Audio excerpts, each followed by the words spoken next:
रमाकांत और सावित्री जी के दो बेटे थे। बड़े बेटे का नाम था सुदीप और छोटे बेटे का नाम था अंशुल। सुदीप की शादी हो चुकी थी और उसकी पत्नी का नाम था अनन्या। अंशुल दूसरे शहर में रहकर एक बड़ी कंपनी में नौकरी करता था। कुछ दिनों के लिए अंशुल जब अपने घर आया हुआ था। बहुत दिनों के बाद आए हो बेटा, जल्दी जल्दी छुट्टियां ले लिया करो। अरे पापा, अभी 6 महीने पहले ही तो भाई की शादी में आया था। उसके बाद तो कंपनी वालों ने छुट्टी ही नहीं दी। हाँ, बात तो तेरी सही है। मेरी शादी के बाद तो तू अब घर आया है। लेकिन भाई, आपकी शादी को भी तो सिर्फ 6 महीने ही हुए हैं। लगता है अब तुम्हारी भी शादी जल्दी करनी पड़ेगी। तुम भी तो सुदीप से सिर्फ 1 साल छोटे हो। जल्दी से तुम्हारे भी हाथ पीले कर देते हैं। अरे कैसी बात करती है मम्मी, अभी मुझे कुछ दिन नौकरी तो करने दो। देवर जी, आपकी भी शादी हो जाएगी तो मेरा मन लग जाएगा। देवरानी आ जाएगी घर में। अनन्या, देवरानी आ भी जाएगी तो कौन सा यहाँ रहेगी, वो तो इसके साथ नौकरी पर जाएगी। हाँ मम्मी जी, वैसे बात तो आपकी बिल्कुल ठीक है। और फिर कुछ महीनों के बाद ऑफिस से लौटते वक्त सुदीप का एक्सीडेंट हो जाता है और उस एक्सीडेंट में उसकी मौत हो जाती है। ये क्या दुखों का पहाड़ टूट पड़ा। जवान बेटे की मौत हो गई। क्या करेंगे अब हम लोग। शादी को सिर्फ 8 महीने हुए हैं। उसकी पत्नी ने अभी तो अपना जीवन जीना शुरू भी नहीं किया। मम्मी जी, पापा जी, मेरा क्या होगा? मेरी तो जिंदगी खराब हो गई। मैंने कभी सोचा भी नहीं था सुदीप मुझे इतना जल्दी छोड़कर चले जाएंगे। अरे बहू, सोचा तो किसी ने भी नहीं था। हम तुम्हारा दुख समझते हैं बेटा, लेकिन भगवान की मर्जी के आगे हम कुछ नहीं कर सकते। कितना अच्छा बेटा था मेरा। मैंने किसी का क्या बिगाड़ा था जो वो मुझे ऐसे छोड़कर चला गया। जब आखिरी बार भाई से मिला था तो सोचा भी नहीं था कि ये मेरी उनसे आखिरी मुलाकात होगी। इतने खुश थे भैया, मेरी शादी की बातें कर रहे थे। पूरा परिवार कुछ दिन इसी तरह दुखी रहता है। वक्त बीतता जाता है। सावित्री और रमाकांत जी महसूस करते हैं कि अनन्या काफी अकेली और दुखी रहने लगी थी। सावित्री, हमारी बहू की अभी उम्र ही क्या है, सिर्फ 25 साल, और उसके चेहरे की उदासी देखो। उसे इस तरह देखकर मुझे बिल्कुल अच्छा नहीं लगता।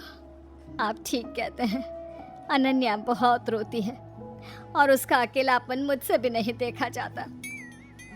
एक बात कहूँ सावित्री, क्या हमें अपनी बहू की दूसरी शादी करवा देनी चाहिए? अरे लेकिन समाज वाले क्या कहेंगे कि हम अपनी विधवा बहू की शादी करवा रहे हैं।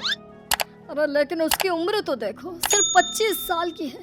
पूरी जिंदगी कैसे कटेगी सावित्री, कैसे रहेगी वो? मैं सब समझती हूँ जी, लेकिन पहले हमें खुद अनन्या से बात करनी होगी कि वो इस बात के लिए तैयार है या नहीं। उसके बाद ही हम कुछ कर सकते हैं। मुझे तो लगता है कि हमें अंशुल से भी इस बारे में बातचीत करनी चाहिए। उसका क्या ख्याल है, जरा पता तो करें। सावित्री और रमाकांत अंशुल को अपने पास बुलाते हैं। अंशुल बेटा, तुम तो जानते हो सुदीप के जाने के बाद अनन्या की कैसी हालत हो गई है। तुम्हारा इस बारे में क्या ख्याल है? पापा, मुझे लगता है हमें भाभी की दूसरी शादी करवा देनी चाहिए। जब अंशुल भी कह रहा है तो ठीक है, हम अनन्या की शादी करवा देते हैं। वो खुश रहेगी तो हमें भी अच्छा लगेगा। रमाकांत और सावित्री अनन्या के लिए लड़का ढूंढते हैं, लेकिन अनन्या के विधवा होने की वजह से कभी उन्हें बहुत ज्यादा उम्र का लड़का मिलता तो कभी कोई अच्छा लड़का मिलता ही नहीं। इस बात से रमाकांत और सावित्री अच्छे खासे परेशान हो जाते हैं। मम्मी जी, पापा जी, आप मेरे लिए बेकार में ही परेशान हो रहे हैं। मैं बिना किसी शिकायत के अपनी पूरी जिंदगी ऐसे ही निकाल लूंगी। कोई परेशानी नहीं होगी। नहीं बेटा, हम तुम्हें इतना दुखी नहीं देख सकते। हमारा बेटा तो चला गया और अब तुम्हारी पूरी जिंदगी ऐसे ही खराब हो गई तो हम अपने आप को माफ नहीं कर पाएंगे। देखो अनन्या, तुम कहने को हमारी बहू हो, लेकिन इस घर की सदस्य हो और इस नाते तुम्हारी खुशियों का ख्याल रखना हमारी जिम्मेदारी है। मम्मी जी, पापा जी, आप मेरे लिए इतना सोचते हैं ये कम है क्या? और सच बताऊं, मैं पूरी जिंदगी आप लोगों के पास ही रहना चाहती हूँ। वैसे भी आप जानते हैं मेरे माँ बाप इस दुनिया में है नहीं, मैं कहाँ जाऊंगी। बेटा इसीलिए तो हम तुम्हारी दूसरी शादी करवाना चाहते थे। हम चाहते थे कि तुम्हारा घर बस जाए और तुम अपने जीवन साथी के साथ खुश रहो। लेकिन आपने देखा ना पापा जी, कितनी कोशिश भी की मेरी शादी करवाने की। एक बार विधवा हो जाने के बाद कोई भी अच्छा लड़का एक लड़की को अपनाने के लिए तैयार नहीं होता। हम तुम्हारे लिए लड़का ढूंढने की कोशिश करते रहेंगे बेटा, कोई ना कोई मिल ही जाएगा। नहीं पापा जी, बहुत मुश्किल है, इतना आसान नहीं होता। आप हमारे समाज को जानते हैं, एक लड़की के विधवा हो जाने पर उससे दोबारा शादी करने को कोई तैयार नहीं होता। मैं जानती हूँ लोग मेरे बारे में क्या बात करते हैं। रिश्तेदार, अड़ोस पड़ोस के लोगों को बात करते हुए सुना है मैंने। सब कहते हैं कि 1 साल के अंदर ही मैं अपने पति को खा गई। मेरे आते ही आपके बेटे और मेरे पति की मौत हो गई। नहीं नहीं भाभी, ऐसा नहीं कहते। भैया की मौत में आपका कोई हाथ नहीं, ये तो सब भगवान की मर्जी है। अरे वो पति थे आपके, भला आप उनके साथ कुछ भी गलत कैसे कर सकती है? अंशुल ठीक कह रहा है बेटा, हमने अपना बेटा खोया है, हमें कितनी तकलीफ है हम किसी को बता नहीं सकते, लेकिन उसकी मौत के लिए तुम्हें भी जिम्मेदार नहीं ठहरा सकते। मम्मी जी, आप नहीं कहते ये मैं जानती हूँ, लेकिन सारी दुनिया तो यही कहती है। ऐसे में कौन करेगा मुझसे शादी? कोई नहीं करेगा मम्मी जी, सारी दुनिया मुझे मनहूस समझती है। मैं करूँगा आपसे शादी, मैं आपको हमेशा इसी घर में रखूँगा। आप इस घर में रहना चाहती है ना, मम्मी पापा के साथ, हमारे साथ?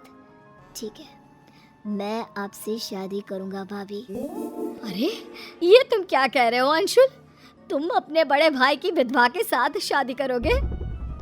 बेटा तुमने ये फैसला सोच समझ कर तो लिया है ना? अरे कैसी बात कर रहे हैं आप? अपने बेटे को रोकने की बजाय उससे पूछ रहे हैं कि फैसला सोच समझ कर लिया है।